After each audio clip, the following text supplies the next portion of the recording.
Une seule dame parmi nous, mais quelle dame, à la fois bien tournée de sa personne et bien tournée de ses phrases. Isabelle Alonso.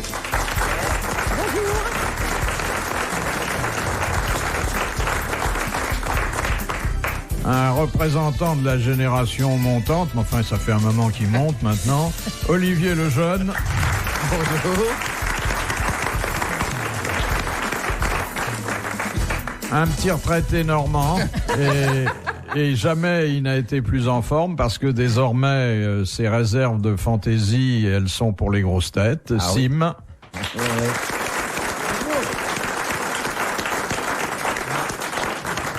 Et puis notre référence suprême pour tout ce qui concerne les agréments de la vie, Jean-Pierre Coff.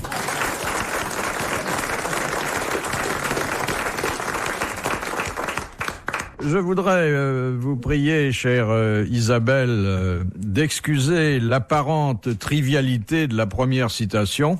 C'est Madame Fontaine qui l'a envoyée, mais j'y ai vu plus que de la trivialité, je veux dire de la verdeur, un certain désespoir, et puis bon, j'ai pensé qu'elle vous amuserait. Qui, alors que sa voisine lui reprochait de tirer à la carabine dans son jardin au risque de tuer ses enfants, lui répondit « Madame, si ce malheur arrivait, nous en ferions d'autres. » Oh, ça aurait pu être Jean-Jacques Rousseau. Non, non. Allez. Non, non. Alors, il était beaucoup plus fou que ceux que vous avez précédemment évoqués, et il avait la gâchette facile. Mais il est de Buffalo Bill. Non. C'est un Français. Français. Il est de l'époque. Écrivain. De l'époque, Allais, etc. Exactement. Courteline. Non. Donc Courteline est venu plus tard. Et puis Courteline n'avait qu'une jambe. Un copain d'Allais alors. Oh, il n'était pas copain avec grand monde. D'abord, c'est un homme qui buvait énormément. Quel brave homme. Et puis ensuite, quand il rentrait chez lui, il sortait son... Alfred Jarry. Oui, oui. Alfred Jarry. Bonne réponse de Sylvie. Il sortait son revolver, il tirait dans le miroir de la salle à manger, il disait à sa femme « La glace est brisée ». Il faut quand même le faire. C'est un peu le sketch de Fernand Reynaud. Il arrivait, il faisait l'homme sous, pris de boisson, il arrivait chez lui, et puis dans la glace, il pensait que c'était un autre. Alors il s'engueulait, il se parlait, puis tout d'un coup, il donne un coup de poing dans la glace et il fait « Ah, j'ai cassé ses lunettes !» Alors, une question purement technique, pour ne pas dire scientifique et médicale. Il y en aura assez ? Est-ce qu'il y en aura assez pour toute l'émission ? Alors, on vient d'apporter son carburant favori. Pas à la qualité ici. Monsieur Coff. Ah, c'est vraiment désespérant. Qui verse son breuvage favori dans un verre qui ne sera pas longtemps rempli. Il est sale ou c'est le vin? Le verre. Mais nous voyons... Pourquoi tu remets le bouchon, c'est du travail inutile.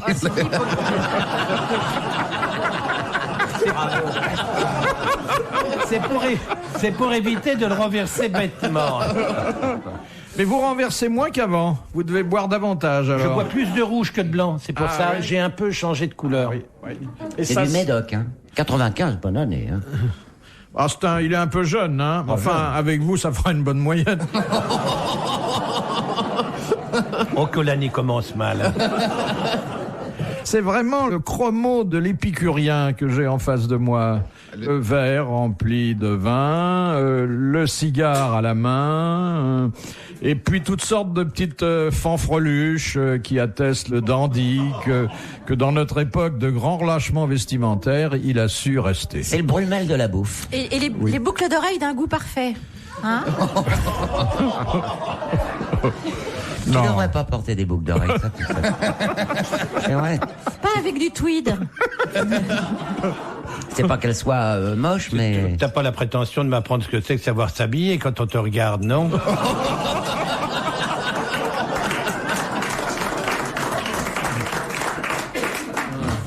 Oh, bon, elle est peut-être pas très chic. Oui, elle est propre sur elle, mais bon, d'accord. C'est du beau vêtement de travail, hein.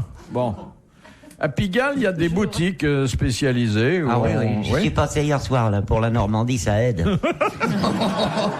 Pourquoi tu habites tes vaches avec? Non, parce que là-bas, je trouve pas ça. Hein. Alors, je voulais donc appeler ce qui vous reste d'attention sur le fait que la question que je vais vous poser ne doit pas dériver. C'est une question scientifique, hein. Voilà. Alors, question de Madame Chevalet. Que deviennent les spermatozoïdes qui ne sont pas éjectés durant l'éjaculation? Il pointe à l'Unédic. Comment vous écrivez l'Unédic? En 3 mots. En 3 mots, oui. Ils meurent. Non. Ils se reproduisent entre eux, finalement. Ils retournent dans... Ils retournent dans la poche et ils attendent le prochain coup. et ils Oui, reviennent après. exactement. Bon, c'est un peu vulgairement exprimé, mais c'est tout à fait ça. Bonne réponse de Sim, et merci à Isabelle Alonso. Ils sont en quelque sorte, comme on dit dans les compagnies de transport, sur la liste d'attente. Moi, je l'ai fait une quinzaine de fois avant d'arriver au monde. Hein. Ah, je connaissais maman, sous toutes les côtés. Papa arrivait de temps en temps. Il rentrait, il sortait, il disait comment ça va, je reviens, tu vas voir. Et puis un jour, j'ai pu sortir. Mais c'est bien. C'était pas le plus rapide de la famille. Hein. Il était bien élevé, papa. Il portait toujours des gants, même à l'époque. Mais comment vous saviez que c'était votre papa? Oh ben, je le reconnaissais. Il était plus grosse que celle des autres.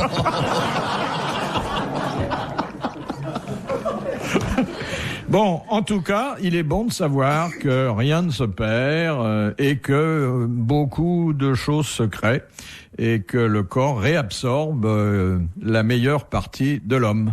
Hein? Parce que c'est vrai que ça serait du gâchis autrement. Ah oui, c'est pour ça que mon sperme, je le garde pour moi maintenant. Il est en poudre maintenant. Mais qu'est-ce que ça veut dire, ça, monsieur le Tu l'as jeune fait lyophiliser. En poudre. C'est pour ça que ma femme éternue souvent.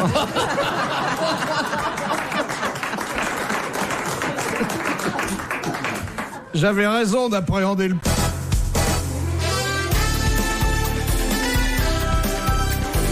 Isabelle Alonso, Olivier Lejeune et Sim dans le jardin de Jean-Pierre Coff pour ces grosses têtes dans la nuit des temps qui date du 25 juillet 1998, présenté par Philippe Bouvard.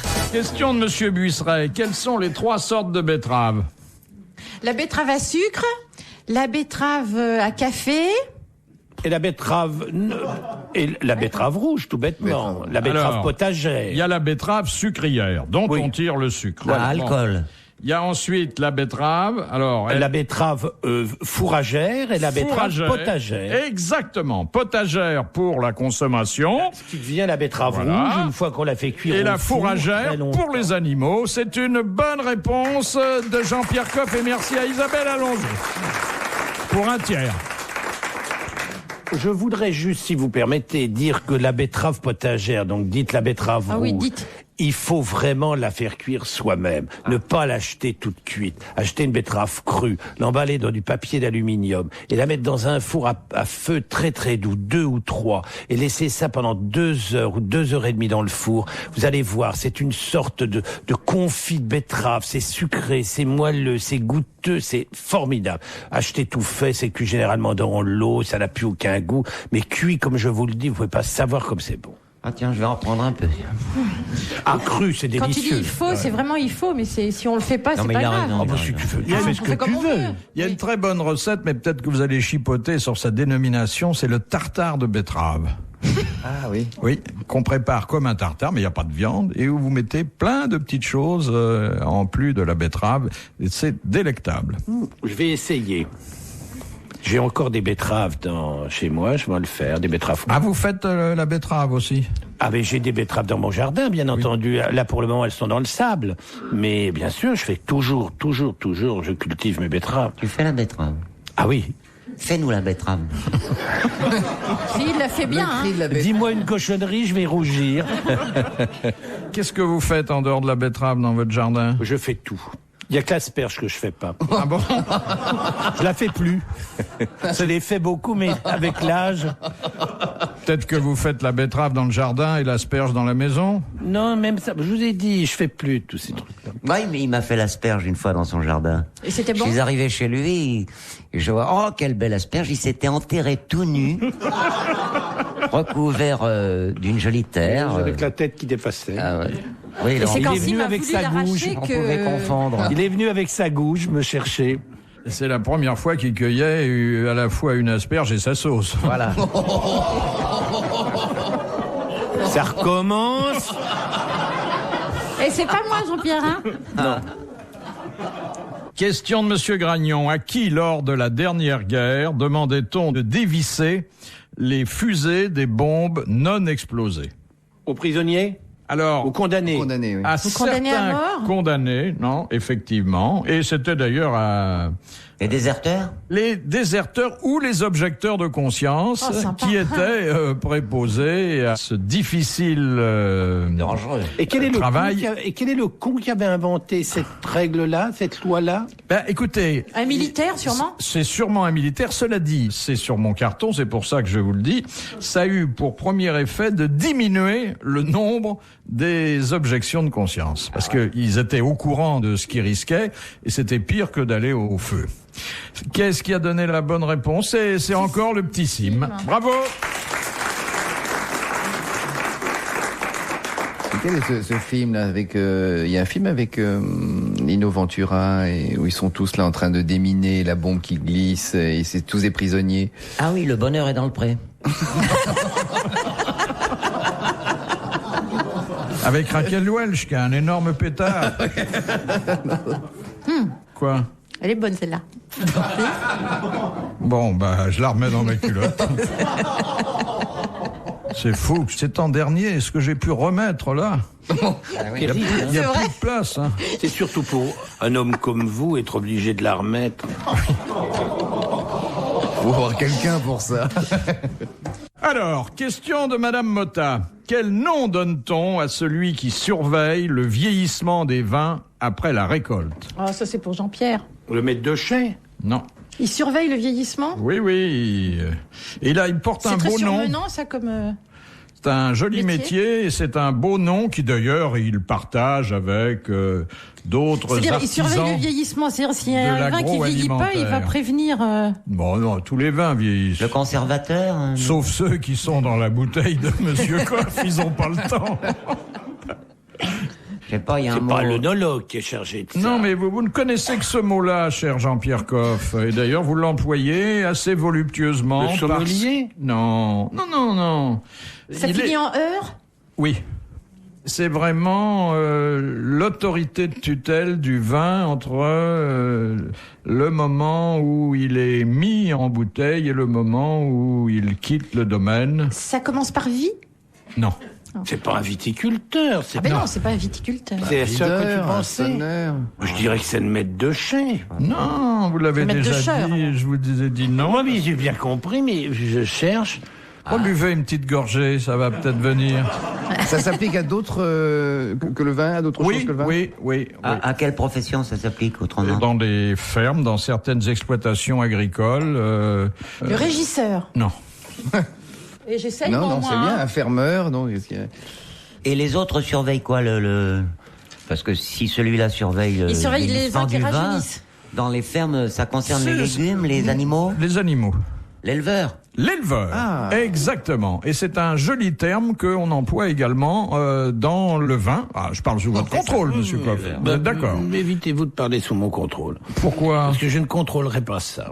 Vous n'avez jamais employé Bien ça? sûr que j'ai déjà entendu Ah ça, là mais là. c'est surtout propre à des négociants qui sont des négociants éleveurs. Il n'y a pas de viticulteurs, il n'y a pas de vignerons qui sont Je éleveurs. n'ai jamais prétendu ça non plus. Tout au plus, dans un château, l'homme qui est vraiment chargé de la surveillance du vin, c'est vraiment le maître de chai. Les éleveurs, c'est vraiment propre au négoce. Oui, mais enfin, Eh c'était ben aussi... voilà, mais- Philippe, mais vous cela l'avez vexé dit- maintenant. C'était lui qui devait répondre à la question, il n'a pas répondu. Alors. Mais vous avez raison, bien entendu. On peut élever des vins comme on élève des enfants. Oui, oui, Hein? ben moi pour le moment je les bois. Bonne réponse de Sim.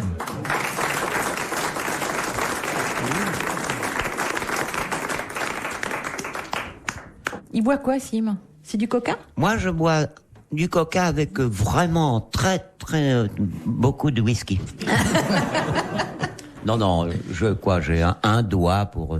Parce que j'ai horreur du whisky et horreur du coca, mais les deux ensemble, j'adore. Retrouvez les grosses têtes dans la nuit des temps, à tout moment, sur RTL.fr.